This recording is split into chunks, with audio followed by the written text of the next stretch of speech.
नमस्कार, आप सभी का खबरें अभी तक पर स्वागत है। मैं हूं आपके साथ दीपिका जांगिड़ और आप देख रहे हैं हमारा खास प्रोग्राम खबरों की तह तक। तो चलिए शुरुआत करते हैं।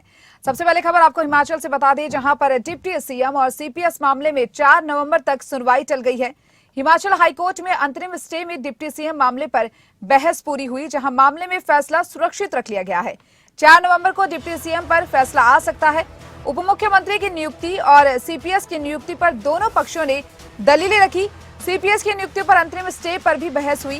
सरकार की तरफ से 4 नवंबर को दिल्ली से एडवोकेट आ सकते हैं। ये खबर आपको बता रही है, जहां पर डिप्टी सीएम और सीपीएस की नियुक्ति पर यह फैसला सुनाया गया है, जिसको लेकर अभी यह फैसला सुरक्षित रख लिया गया है। 4 नवंबर को डिप्टी सीएम पर फैसला आ सकता है कि नियुक्ति पर दोनों पक्षों ने दलीलें रखी थी।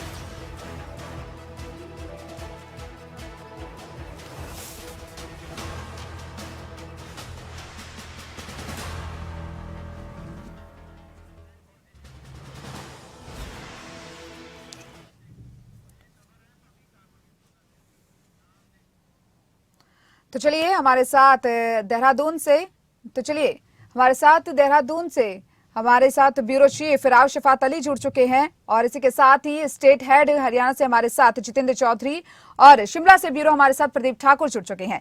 सबसे पहले अगर हिमाचल की ओर रुख करना चाहेंगे तो आपसे जानना चाहेंगे प्रदीप ठाकुर, डिप्टी सीएम और उनके साथ ही जो सीपीएस है उनकी नियुक्ति को लेकर अब 4 नवंबर को फैसला आने वाला है, और ये जो फैसला है वो अभी के लिए सुरक्षित रख लिया गया है। ये क्या कुछ पूरा मामला है, जानना चाहेंगे।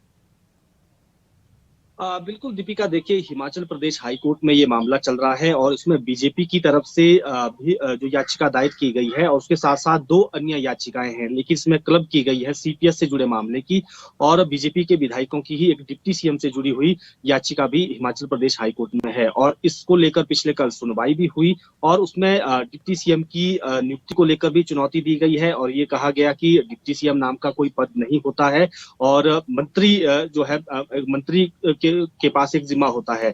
लेकिन हिमाचल प्रदेश में डिप्टी सीएम सीएम के बराबर की औहदा रखते हैं, ये असंवैधानिक है। इसको लेकर चुनौती जो है वो जो नियुक्ति को लेकर, और उस दिन जो शपथ पहले दिन हुई थी उसमें जो डिप्टी सीएम है उन्होंने बतौर डिप्टी सीएम शपथ ली थी, उसको चुनौती दी गई है। तो ऐसे में ये मामला हिमाचल हाईकोर्ट में कल इसको लेकर बहस भी हुई, और बीजेपी की तरफ से जो वकील वहां पर पेश हुए हैं उन्होंने अपना अपना पक्ष भी रखा, लेकिन जो सरकार की तरफ से भी और उसके साथ साथ जो डिप्टी सीएम की तरफ से भी वकील वहां पर पेश हुए हैं, उन्होंने भी दलीलें दी हैं। उन्होंने कहा कि उप प्रधानमंत्री का भी पद है, बीजेपी शासित राज्य और बाकी जो राज्य हैं वहां पर भी कई ऐसे राज्य हैं जहां पर डिप्टी सीएम के पद हैं। तो ऐसे में ये जो याचिका है, ये याचिका ठीक नहीं है। तो इसको लेकर फिलहाल जो सुनवाई कल हम कह सकते हैं कि डिप्टी सीएम से जुड़ा जो मामला है उसकी सुनवाई पूरी हो चुकी है, और अब इस पर फैसला आना है, और 4 नवंबर को इसको लेकर फैसला आएगा। और इसके साथ साथ जो सीपीएस नियुक्ति से जुड़ा विषय है उसको लेकर अभी हालांकि सुनवाई चल रही है, क्योंकि पहले इस बात को लेकर सुनवाई हुई कि ये केस मेंटेनेबल है या नहीं है, लेकिन बाद में जब हिमाचल हाईकोर्ट ने कहा कि ये केस मेंटेनेबल है, यानी इसको आगे बढ़ाया जा सकता है, तो अब इसको लेकर आगे की बहस चल रही है। कल 2 घंटे से ज्यादा समय तक हिमाचल हाईकोर्ट में बहस हुई, दोनों पक्षों के वकीलों ने अपनी अपनी बात रखी, और उसके साथ साथ क्योंकि 3 याचिकाएं ये अलग अलग हैं सीपीएस से जुड़ी हुई, तो सबने अपनी अपनी बात वहां पर रखी है। और अब इसको लेकर जो सरकार की तरफ से वकील पेश हुए हैं उन्होंने समय मांगा है। उन्होंने कहा कि हमारे दिल्ली से वकील आने वाले हैं, तो इसको लेकर हिमाचल हाईकोर्ट ने इस सुनवाई के दौरान ही 4 नवंबर तक के लिए उस सुनवाई को टाल दिया, और 4 नवंबर को इस पूरे मसले को लेकर यानी सीपीएस मसले पर भी सुनवाई होनी है। जो दूसरा पक्ष है, यानी जो जिनकी तरफ से याचिकाकर्ता पक्ष है, उनकी तरफ से सीपीएस मामले में सरकार हिमाचल हाईकोर्ट से अपील की गई है, उनसे गुहार लगाई गई है कि अंतरिम स्टे दिया जाए, यानी जब तक इस पर कोई अंतिम फैसला नहीं आता है तब तक इनके कामकाज पर रोक लगाई जाए। तो इसको लेकर अभी कोई भी फैसला जो है हिमाचल हाईकोर्ट ने नहीं सुनाया है, और संभवतः 4 नवंबर को इसको लेकर भी कोई फैसला आ भी सकता है, और देखना ये होगा कि जो दिल्ली से वकील आने हैं वो यहाँ पर क्या अपनी पैरवी यहाँ पर सीपीएस मामले में पैरवी करते हैं, तो ये देखने वाली बात होगी। लेकिन इतना जरूर है कि अब इस पूरे मसले को लेकर, यानी डिप्टी सीएम की नियुक्ति, उनकी शपथ और उसके साथ साथ सीपीएस की नियुक्ति मामले में कहीं ना कहीं अब सब जो है कयासों का दौर शुरू हो चुका है कि आखिर क्या होने वाला है, क्योंकि बहुत सारी पेचीदगियां भी इसमें हो सकती हैं, और सियासी मुद्दा भी इस वक्त हिमाचल प्रदेश में ये बना हुआ है। और अगर असंवैधानिक नियुक्तियां करार होती है किसी रूप में, तो फिर देखना होगा कि वहां आने वाले समय में सीपीएस मामले में और क्या फैसला आ सकता है, क्योंकि जो याचिकाकर्ता पक्ष है उनका कहना है कि जो राज्य जिन राज्यों में पहले भी सीपीएस नियुक्त हुए थे, उसमें पंजाब हरियाणा हाई कोर्ट का भी जिक्र आता है, उनके फैसलों का भी जिक्र किया जा रहा है, मणिपुर असम के फैसलों का भी जिक्र किया जा रहा है, फिर सर्वोच्च न्यायालय के इसको लेकर जो दिशा निर्देश है उनका भी जिक्र हो रहा है कि कई जगह जो सीपीएस है उनको फिर पद छोड़ने के साथ साथ उनकी सीट भी चली गई थी। लेकिन इस मामले में यहाँ पर क्या होता है ये देखने वाली बात होगी। हिमाचल प्रदेश में क्योंकि मुख्यमंत्री सुखविंदर सिंह सुक्खू ने विधानसभा में इस बात का जिक्र किया था सीपीएस नियुक्ति मामले में कि हमने ये नियुक्तियां जो है ये संवैधानिक नियुक्तियां नहीं है, ये केवल एक क्रिएशन ऑफ पोस्ट है, और इसमें केवल एक पद जो है वो दिया गया है, ये इनको कोई दर्जा नहीं है। कई राज्यों में जहां पर सीपीएस की नियुक्तियां हुई थी उनकी नियुक्तियां रद्द हुई थी, खासतौर पर असम की अगर बात करें तो वहां पर जब नियुक्ति भी रद्द हुई थी और सदस्यता भी विधायक की गई थी, क्योंकि ऑफिस ऑफ प्रॉफिट में वो विषय आया था, तो वहां की नियुक्ति का उन्होंने जिक्र किया कि वो राज्य मंत्री का दर्जा वहां पर सीपीएस को दिया गया था और हमने ऐसा कोई दर्जा यहाँ नहीं दिया है। तो ये तमाम पक्ष जो दलीलें जो है वो यहाँ पर सरकार की तरफ से जो वकील पेश हो रहे हैं वो भी अपने अपने तरीके से यहाँ हिमाचल हाई कोर्ट में रख रहे हैं। तो अब देखना ये होगा कि इसमें अंतिम फैसला क्या आता है। 4 नवंबर की सुनवाई पर सबकी नजरें रहेंगी। जी दीपिका। बिल्कुल प्रदीप, अभी के लिए ये फैसला जो है वो सुरक्षित रख लिया गया है। आगे जब फैसला आएगा तो क्या कुछ चुनौतियां सरकार के सामने आ सकती है इस फैसले को लेकर, वो भी आपसे जानना चाहेंगे। बिल्कुल, देखिए अभी क्योंकि खासतौर पर अगर डिप्टी सीएम की बात करें तो उस दिन फैसला आना है, और उसमें क्या फैसला आता है वो हिमाचल हाई कोर्ट की परिधि में है। लेकिन उसके साथ साथ सीपीएस के अगर नियुक्ति का मामला की बात करें तो जो दिल्ली से वकील आएंगे वो क्या पक्ष रखते हैं, उसके आधार पर भी बहुत सारी चीजें तय होनी है। हालांकि जो यहाँ हिमाचल प्रदेश की तरफ से एडवोकेट जनरल और बाकी वकील जो है यहाँ पर पेश हो रहे हैं, सीपीएस ने व्यक्तिगत तौर पर भी अपने वकील यहाँ पर दिए हैं, वो भी अपना अपना पक्ष यहाँ पर रख रहे हैं। लेकिन अगर नियुक्तियों को लेकर अगर आने वाले समय में कोई विपरीत फैसला आता है तो जरूर सरकार के लिए परेशानी वाला सबब ये हो सकता है। लेकिन 4 नवंबर पर सबकी निगाहें रहेंगी कि उस दिन सुनवाई में क्या होने वाला है, सरकार ने अपना क्या पक्ष अब रखना है, और उसके बाद जो याचिकाकर्ता पक्ष है उनकी तरफ से क्या बातें वहां रखी जाती हैं। जी चलिए, बहुत बहुत शुक्रिया प्रदीप, आपका तमाम जानकारी आपने साझा की। और अब बात करेंगे उत्तराखंड की। उत्तराखंड में डेंगू के लगातार मामले बढ़ते जा रहे हैं। अभी तक प्रदेश के 16 लोगों की डेंगू से मौत हुई है। उत्तराखंड स्वास्थ्य महानिदेशक विनीता शाह का बयान अब इस पर सामने आया है। उन्होंने कहा अब काफी हद तक स्थिति कंट्रोल में है। नैनीताल, देहरादून और पौड़ी में अभी डेंगू के मामले मिल रहे हैं। उत्तराखंड में लगातार डेंगू के मामले बढ़ते जा रहे हैं, जिसको देखते हुए अब प्रशासन सख्त है। और इस खबर पर तह तक जाने के लिए हमारे साथ हमारे ब्यूरो चीफ राव शफात अली हमारे साथ लाइव जुड़ चुके हैं। राव शफात अली, डेंगू की बात अगर उत्तराखंड में की जाए तो लगातार मामले बढ़ते जा रहे हैं, लेकिन एक और विनीता शाह का कहना है कि मामले जो स्थिति है वो कंट्रोल में है। इसी के साथ ही अभी 16 लोगों की मौत हुई है। किस तरीके से इस खबर की तह तक जाएंगे आप? देखिए दीपिका, डेंगू का खतरा भी टला नहीं है, और जिस तरह से मरीजों की भीड़ को देखा जा सकता है, या मरीज एडमिट है वो सरकारी अस्पताल हो या प्राइवेट अस्पताल हो, उससे अंदाजा लगाना बहुत मुश्किल नहीं है कि डेंगू अभी गया नहीं है। और दुखदायी बात तो यह है कि 16 लोगों की पूरे प्रदेश में मौत हो चुकी है सरकारी आंकड़ों के हिसाब से। हालांकि अगर सरकारी आंकड़ों से अलग हट करके देखें तो ये मौतों का आंकड़ा और ज्यादा हो सकता है। लेकिन जिस तरह से स्वास्थ्य विभाग को पहले कार्य करना चाहिए था डेंगू की रोकथाम के लिए, जागरूकता अभियान चलाने चाहिए थे, वो चलाए नहीं गए थे, और उसका नतीजा ये रहा कि उत्तराखंड में हर दिन 20 से 30 और 50 लोगों के बीच में डेंगू की पुष्टि होने लगी। बहरहाल अभी थोड़ी सी राहत की खबर इसको कह सकते हैं कि कुछ जिलों में डेंगू के मरीजों की संख्या घटी है, लेकिन नैनीताल, पौड़ी, देहरादून, हरिद्वार ये वो जिले हैं जहां अभी भी डेंगू के मरीजों की पुष्टि हो रही है। और दूसरा ये कि 16 मौतों का आंकड़ा सामने आया है। सबसे बड़ी बात है कि आयुष्मान के इलाज को लेकर के सबसे बड़ी दिक्कत थी। जो लोग बीमार थे, अस्पताल का रुख कर रहे थे, वहां उनको इनकार किया जा रहा था। उसके बाद स्वास्थ्य महकमे की आंखें खुली, स्वास्थ्य मंत्री ने आदेश दिए। हालांकि स्वास्थ्य मंत्री के आदेशों को दरकिनार कर दिया कुछ अस्पतालों ने, आयुष्मान से इलाज नहीं हो रहा था। ये सबसे बड़ी दिक्कत थी। अगर किसी के पास पैसा नहीं है इलाज कराने के लिए और सरकारी अस्पताल फुल है, बेड नहीं मिल पा रहा है, तो उन लोगों के लिए सबसे बड़ी दिक्कत थी कि किस तरह से वो अपना इलाज कराए। इसको लेकर के जो राजेश कुमार है, डॉक्टर, क्योंकि स्वास्थ्य सचिव है, उनकी तरफ से पहल की गई थी कि एक सख्त दिशा निर्देश अस्पतालों को जारी किए गए थे कि किस तरह की कोई परेशानी ना हो। फीडबैक उनकी तरफ से लिया गया, जनता में वो घूमते हुए नजर आए अलग अलग क्षेत्रों में कि किसी तरह की कोई परेशानी तो नहीं है। इतना जरूर है, लेकिन हाँ, अभी जिस तरह से डेंगू के मरीजों की पुष्टि हो रही है, तो लगता नहीं कि बहुत जल्दी बहुत बड़ी राहत मिलने वाली है।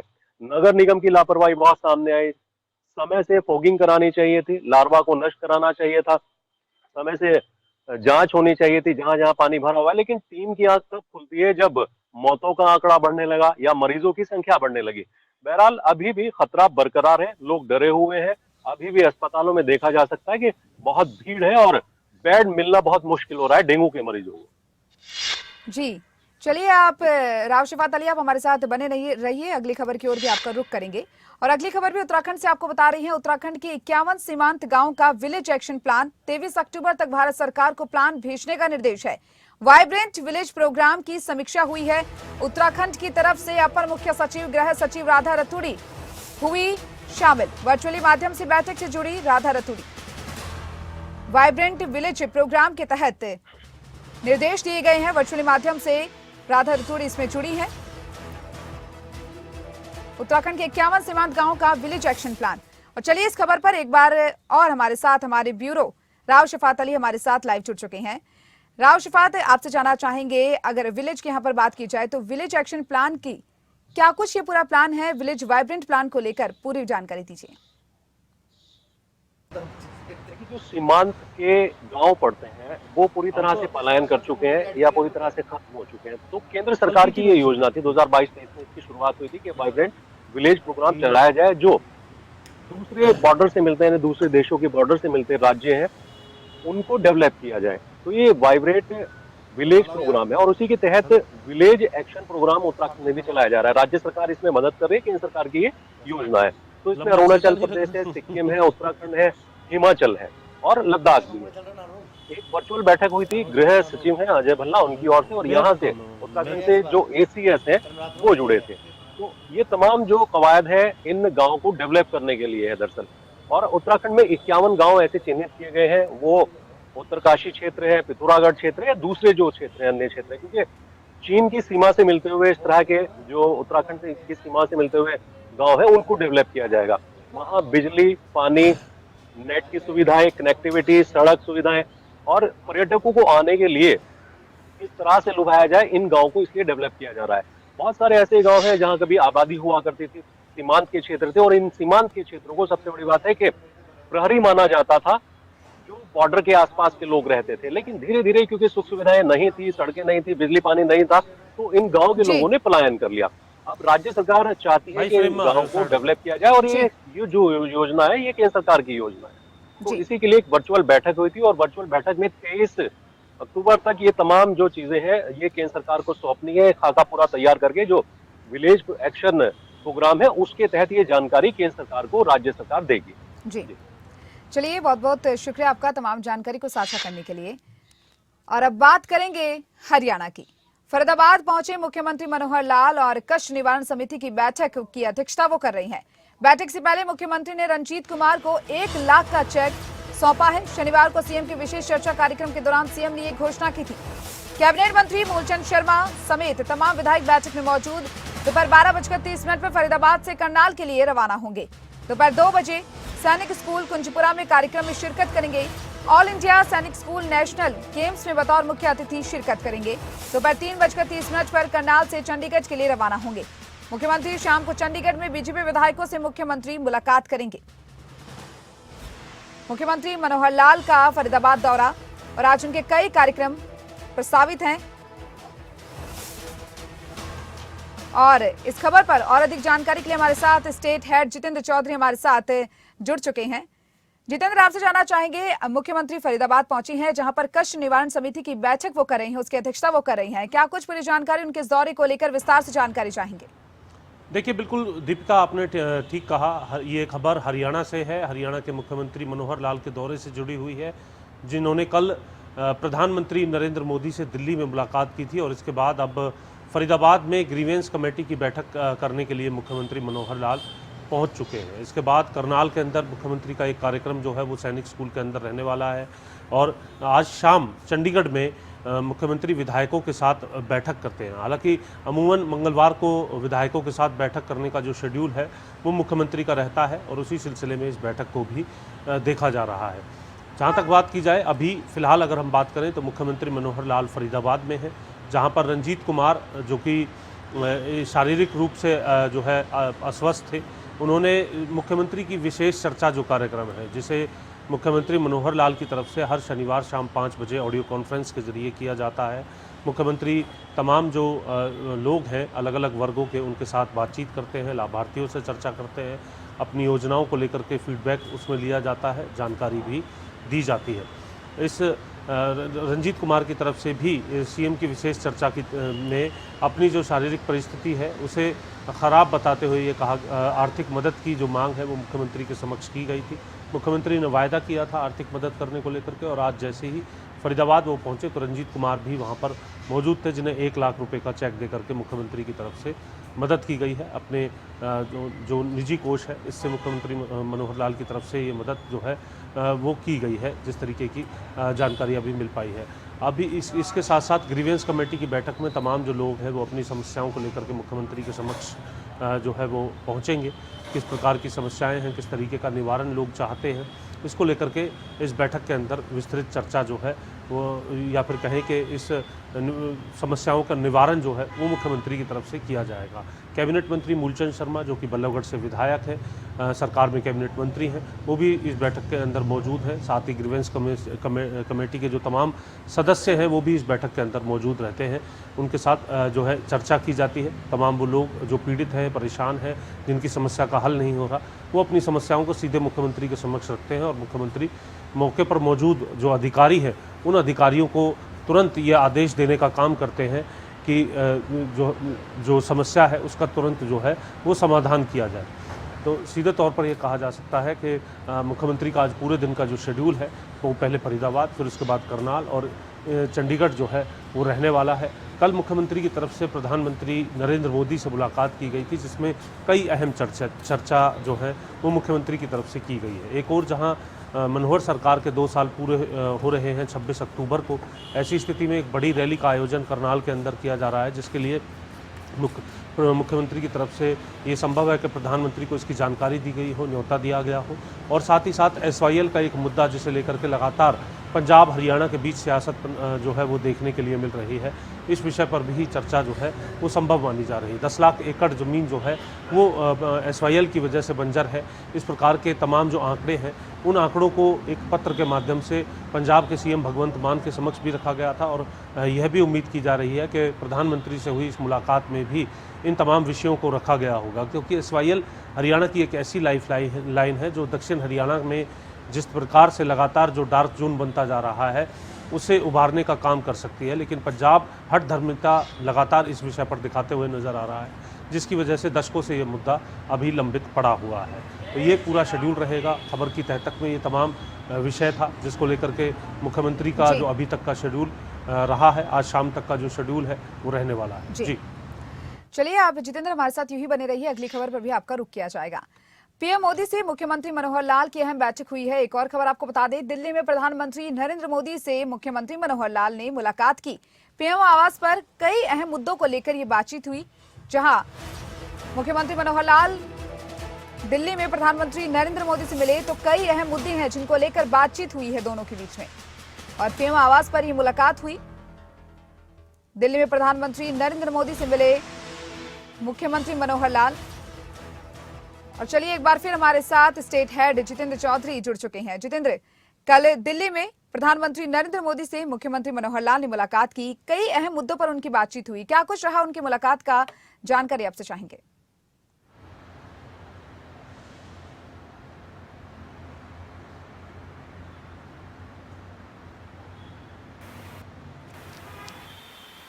तो चलिए आपको बता दें कि कल प्रधानमंत्री नरेंद्र मोदी के साथ मनोहर लाल ने मुलाकात की है। मुख्यमंत्री मनोहर लाल ने और कई अहम मुद्दे जिनको लेकर उन दोनों के बीच में वार्ता हुई।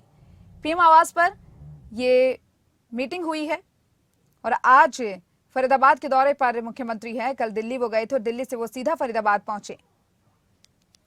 कई अहम मुद्दों पर पीएम मोदी के साथ बातचीत मनोहर लाल की हुई है। तस्वीरें भी सामने आई उन दोनों की मुलाकात की और दिल्ली में मनोहर लाल पहुंचे और आज वो फरीदाबाद के दौरे पर हैं, जहां दिल्ली से वो सीधा फरीदाबाद पहुंचे। पीएम आवास पर हुई कई मुद्दों पर बात। तो चलिए एक बार फिर हमारे साथ हमारे स्टेट हेड जितेंद्र चौधरी जुड़ चुके हैं। जितेंद्र, कल दिल्ली में मुख्यमंत्री मनोहर लाल के साथ प्रधानमंत्री नरेंद्र मोदी की मुलाकात हुई है। कई अहम मुद्दे हैं जिनको लेकर बातचीत हुई। जानकारी आपसे चाहेंगे इस मुलाकात के बारे में, क्या कुछ सियासी मायने निकाले जा रहे हैं? देखिए, बिल्कुल प्रधानमंत्री नरेंद्र मोदी से मुख्यमंत्री मनोहर लाल की मुलाकात के कई मायने हैं। अपने आप में मायना अहम हो जाता है जब सरकार को 9 वर्ष 26 अक्टूबर को पूरे होने जा रहे हैं। ऐसी स्थिति में एक रैली का आयोजन भी, एक बड़ी रैली का आयोजन जो है वो किया जा रहा है करनाल के अंदर, और संभव है कि मुख्यमंत्री की तरफ से प्रधानमंत्री नरेंद्र मोदी को इस रैली को लेकर के भी न्योता दिया गया हो। अब ये देखना होगा कि 5 राज्यों के चुनाव के बीच समय मिल पाता है या नहीं। ये जो है कंफर्मेशन के बाद ही ये तमाम चीज़ें सामने आ पाएंगी। साथ ही दूसरा विषय SYL का एक ऐसा विषय है जो सुप्रीम कोर्ट के निर्देश के बाद जिससे सियासी उफान हरियाणा पंजाब के अंदर देखने के लिए मिल रहा है।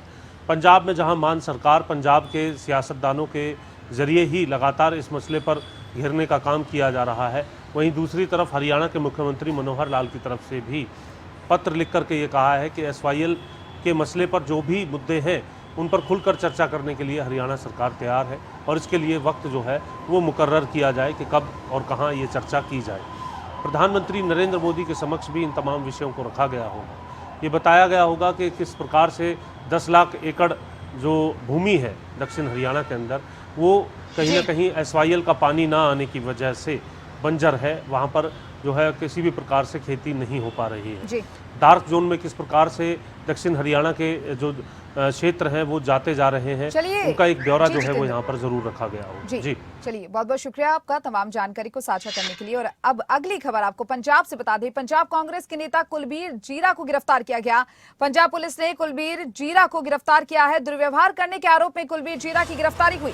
पंजाब में कांग्रेस के एक और नेता पर कार्रवाई की गई है। पंजाब पुलिस ने फिरोजपुर के जीरा विधानसभा क्षेत्र से कांग्रेस के पूर्व विधायक कुलबीर सिंह जीरा को आज सुबह गिरफ्तार कर लिया। कुलबीर सिंह जीरा पर BDPO ऑफिस में जबरन अपने समर्थकों के साथ घुसकर सरकारी काम में बाधा डालने और दफ्तर के अंदर धरना लगाने का आरोप है। और इस मामले में कुलबीर सिंह जीरा आज प्रेस कॉन्फ्रेंस करके खुद ही अपनी गिरफ्तारी देने वाले थे, लेकिन उससे पहले ही पंजाब पुलिस ने आज सुबह करीब 5 बजे उन्हें उनके घर से गिरफ्तार किया। और इस खबर पर विस्तार से जानकारी के लिए हमारे साथ हमारे संवाददाता हरसिमरत पॉल हमारे साथ लाइव जुड़ चुकी है। हरसिमरत, आज पंजाब कांग्रेस नेता कुलबीर जीरा को गिरफ्तार कर लिया गया, क्या कुछ पूरा मामला है? दुर्व्यवहार का ये पूरा आरोप उनके ऊपर लगाया जा रहा है, आपसे जानकारी चाहेंगे। जी बिल्कुल दीपिका, आपको बता दें कि लगातार कांग्रेस के ऊपर जो है वो गिरफ्तारी जो हो रही है, क्योंकि पिछले काफ़ी दिनों की अगर देखी जाए तो किसी न किसी मामले के तहत कांग्रेस के जितने भी लीडर हैं उन पे पंजाब सरकार के द्वारा जो है वो कार्रवाई की जा रही है। फिलहाल अगर इस कार्रवाई की बात की जाए कुलबीर जीरा वाली, तो ये जीरा से जो है पहले विधायक रह चुके हैं और अब जो है कांग्रेस के नेता के तौर पर जाने जाते हैं। आपको ये भी बता दें कि पंचों सरपंचों के एक मामले को लेकर के इन्होंने BDPO के दफ्तर के बाहर धरना दिया था और उसके बाद लगातार जो है वहाँ पर पर्चे दर्ज हुए थे। सरकार के खिलाफ नारेबाजी की जा रही थी, जिसका एक्शन लेते हुए BDPO की तरफ से ही उनके दुर्व्यवहार का आरोप उनके ऊपर लगाया गया और उसके बाद पर्चे दर्ज करवाए गए। इसके बाद लगातार गिरफ्तारी की मांग जो है वो जोर पकड़ रही थी, पर अभी तक गिरफ्तारी नहीं हुई थी, पर जल्द हो सकती है क्योंकि आरोपों को तय किया जा रहा है। साथ ही साथ जिस तरह से कार्रवाई आगे बढ़ रही है उसको देखते हुए उन्होंने पहले खुद जो है वो धरना प्रदर्शन किया, उसके बाद लगातार जो है वहां पर जोर आजमाइश भी हुई। वहां पर कांग्रेसी नेता जो है बड़े बड़े कांग्रेसी नेता जिनको हम कह सकते हैं, क्योंकि प्रदेश अध्यक्ष वहां पर पहुंचे थे, इसके अलावा LOP वहां पर पहुंचे थे और भी कई कांग्रेसी उनके समर्थन में जीरा पहुंचे थे और लगातार जो था उनकी तरफ से वहाँ पर इस बात को फैलाया जा रहा था कि कुलबीर जीरा के ऊपर जो दोष लगाए जा रहे हैं वो गलत है और इनमें उनकी गिरफ्तारी भी हो सकती है, यानी कि इसकी आशंका उन्हें पहले ही थी। और आज की अगर बात की जाए तो 17 अक्टूबर को उन्होंने खुद कहा था कि मैं खुद जाकर के अपनी गिरफ्तारी दूंगा, और दोपहर 12 बजे का समय उन्होंने दिया था, जहां पर उन्होंने कहा था कि मैं गुरुद्वारा साहिब में नतमस्तक होकर के मीडिया से रूबरू होने के बाद जो है अपनी गिरफ्तारी खुद दूंगा। पर उससे पहले ही पंजाब पुलिस ने कार्रवाई की है और उनके जो है सुबह आज उनके घर से 4:30 से 5 बजे के करीब जो है उनको गिरफ्तार कर लिया गया है और उसके बाद उनको लोअर कोर्ट जीरा के वहाँ जज के घर लेकर जाया गया, जहां पर उनको 31 अक्टूबर तक फिरोजपुर की जेल में भेज दिया गया है। जी दीपिका। जी चलिए, और सिमरत आप हमारे साथ बने रहिए। अगली खबर पर एक बार फिर आपका रुख करेंगे। पंजाब सरकार की नशे के खिलाफ बड़ी मुहिम, ये खबर आपको बता दें, जहां 18 अक्टूबर को श्री हरमिंदर साहिब में अरदास करेंगे सीएम भगवंत मान। 35,000 बच्चों के साथ भगवंत मान अरदास करेंगे। पंजाब को नशा मुक्त बनाने के लिए ये अरदास करेंगे। पंजाब सरकार होप इनिशिएटिव की शुरुआत करेगी। चलिए एक बार फिर हमारे संवाददाता हरसिमरत पॉल का रुख करेंगे इसी खबर पर। हरसिमरत, पंजाब सरकार युवाओं को नशे से दूर रखने के लिए हर तरह के प्रयास करती हुई नजर आ रही है, जहां पंजाब सरकार अब होप इनिशिएटिव की शुरुआत करने जा रही है। क्या कुछ मेरी जानकारी इसको लेकर? जी बिल्कुल, पंजाब को हमेशा नशे के नाम के साथ जोड़कर देखा जाता है। मान सरकार की ये पहल रही है कि पंजाब से नशे को दूर किया जाए, जिसको लेकर के कुछ समय पहले खेड़ा वतन पंजाब दियां भी प्रोग्राम शुरू किया गया था, जिसमें खेलों का रुझान बढ़ाने की तरफ जो है कार्रवाई की गई थी। उसके बाद अगर इस इनिशिएटिव की बात की जाए तो होप इनिशिएटिव इसका नाम रखा गया है। यहाँ पर नौजवानों को, बच्चों को, सभी को जो है वो नशे से दूर होने के लिए प्रेरित किया जाएगा। ये प्रोग्राम जो है 3 चरणों में होगा और इसका जो थीम है वो रखा गया है प्रे, प्लेज एंड प्ले। इसके अंदर सबसे पहले यानी कि प्रे के तहत जो है 18 तारीख को खुद मुख्यमंत्री भगवंत मान जो है श्री हरमिंदर साहिब में पहुंचेंगे। वहां पर 35,000 बच्चों के साथ नशा विरोधी मुहिम की शपथ ली जाएगी और उसके बाद जो है आपको बताएं कि क्रिकेट के जरिए गली क्रिकेट शुरू किया जाएगा, जो कि अलग अलग जगह पर आयोजित की जाएगी और वहां पर लोगों को नशे से दूर रहने के लिए प्रेरित किया जाएगा। इसके अलावा नुक्कड़ नाटक वगैरह जो है वो भी होगा। ये सारा कार्यक्रम दिवाली से पहले खत्म हो जाएगा। तो इस तरह का होप इनिशिएटिव जो है रखा गया है। इसको लेकर के खास तौर पर एक वेबसाइट भी जारी की गई है और एक नंबर भी जारी किया गया है, जिसमें लोग इसमें जुड़ सकते हैं और नशे के विरोध अपना जो है वो प्लेज ले सकते हैं, साथ ही साथ इस मुहिम का हिस्सा भी बन सकते हैं। जी दीपिका। चलिए बहुत बहुत शुक्रिया आपका हरसिमरत, तमाम जानकारी को साझा करने के लिए।